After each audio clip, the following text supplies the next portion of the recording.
Hello and welcome to the LD channel. Before we get started, I just wanted to say first of all, it is a pleasure to be bringing back new content to the channel that I started nearly 10 years ago. This channel is being reborn into the LD channel and I have so much planned through different varieties of content. Mostly it's going to be gaming related, but there will be some other cool stuff in the mix too. I am looking forward to get back into it and hopefully I am going to do well in reinventing this new channel. Also, I will be doing a live stream launch where I will discuss more about what to expect on this channel and we'll be debuting, if all goes well, with Destiny 2 Lightfall from 8 o'clock this evening. So, no time to waste, let's get started.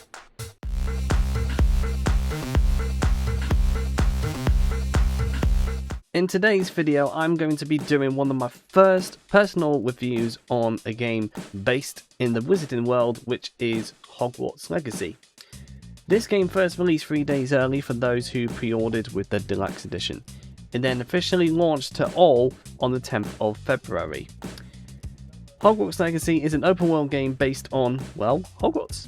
At the start of the game, you get to create your own character and you even get to choose your own name to represent you as a wizard or a witch student.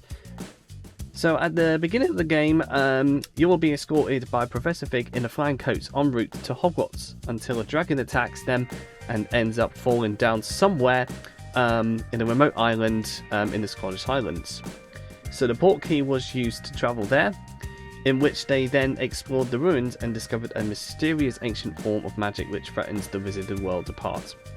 We then encountered the main villain of the game, a goblin named Ranrock, who will do anything to destroy anything or anyone standing in his way. We then finally escaped from the fight and eventually made it to Hogwarts. Once arrived there is a sorting ceremony where the sorting hat gets placed on your head and decides which house you belong to. In this game you can choose between Gryffindor, Hufflepuff, Ravenclaw or Slytherin. And once you've decided which house you want to be part of, the game really begins.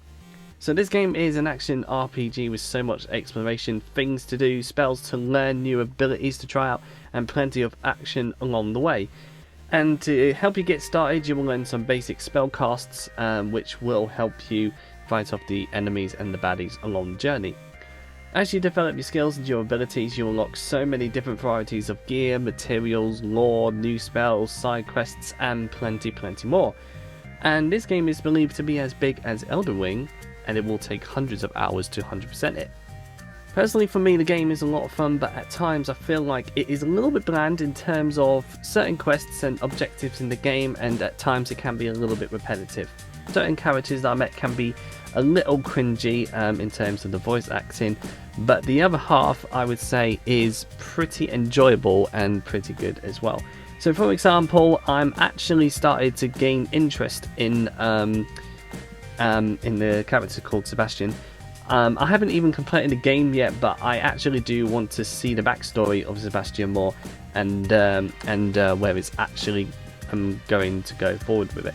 Anyway, some people advised me to go for it without getting spoiled, so I'm going to be interested in seeing where his character goes as we progress.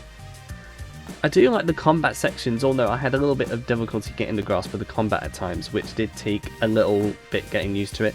But then there is a leveling system in which you can get better gear, spells and abilities which will help towards harder and more complex objectives later on.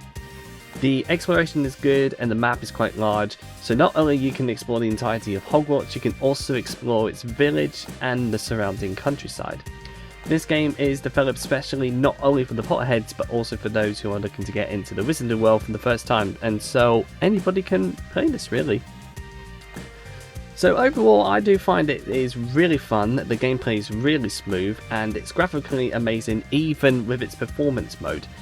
This is definitely one of the games to go for if you're looking to get the PS5 for the first time, because with the DualSense controller the experience is even better, and it's all thanks to the haptic feedback feature as well. It's also available for the Xbox and PC. It will be launching in July for the Nintendo Switch later this year. So to sum it all up, Hogwarts Legacy is definitely my recommended game, and so I am concluding my first review video on this channel. Anyway, so let me know your thoughts on the game, and please let me know in the comments below. And don't forget to hit the subscribe button. As I said, there'll be plenty of content coming your way. And also don't forget, I will be live streaming on this channel every single Sunday as well. Haven't decided on the time yet, but I will let you know sooner. But anyway, that's all for now. I'm going to leave you to enjoy the rest of your day. Thank you so much for watching. Anyway, I'll see you next time.